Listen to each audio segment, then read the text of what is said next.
نحمده ونصلي على رسوله الكريم أما بعد فأعوذ بالله من الشيطان الرجيم بسم الله الرحمن الرحيم قال رسول الله صلى الله عليه وسلم من صلى قبل الظهر أربعا وبعدها أربعا حرمه الله على النار أو كما قال عليه الصلاة والسلام رواه الترمذي۔ نیکوکار و پرہیزگار متقین و خاشعین تمام مسلمان و مؤمنین نیک اعمال کرتے ہیں تاکہ اللہ رب العزت راضی ہو جائے، جنت میں داخلہ نصیب ہو جائے اور جہنم سے ہم محفوظ ہو جائیں۔ الغرض ساری باغ دوڑ جہنم سے بچنے کے لیے ہے۔ آج آپ کو ایک ایسا آسان عمل بتاؤں گا کہ جس پر عمل کرنے سے جہنم سے بچاؤ و حفاظت حاصل ہو سکتی ہے۔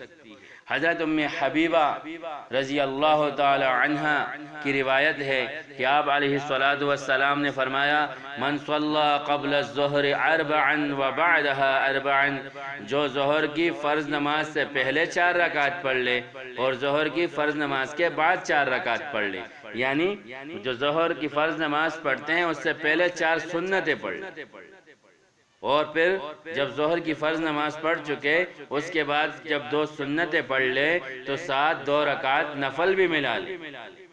ظہر کی 10 رکعت پڑھ لیں، ساتھ 2 نفل بھی ملا لیں، تو پھر اس کی فضیلت کیا ہے؟ حرمہ اللہ علی النار، اللہ اس عمل کرنے والے کو جہنم کی آگ پر حرام کر دیں گے۔ اللہ اکبر، کہ صرف 2 رکعت نفل پر اتنا عظیم فائدہ، یہ اللہ کا فضل و کرم اور اپنے بندوں پر احسان و مہربانی ہے کہ 2 رکعت نفل کی وجہ سے اللہ رب العزت اس کو جہنم کی آگ پر حرام کر دیتے ہیں۔ سنن النسائی کی روایت کا مفہوم ہے کہ آپ علیہ السلام نے فرمایا جو ظہر کی 10 رکعت مکمل کرنے کے بعد 2 رکعت نفل بھی پڑھ لے لم تمسہ النار، جہنم کی آگ اس کو چھو بھی نہ سکے گی۔ تو سب سامعین سے گزارش ہے کہ جب ہم ظہر کی 10 رکعت پڑھتے ہیں تو ساتھ 2 رکعت نفل بھی پڑھ لے تاکہ یہ عظیم فائدہ ہمیں حاصل ہو سکے۔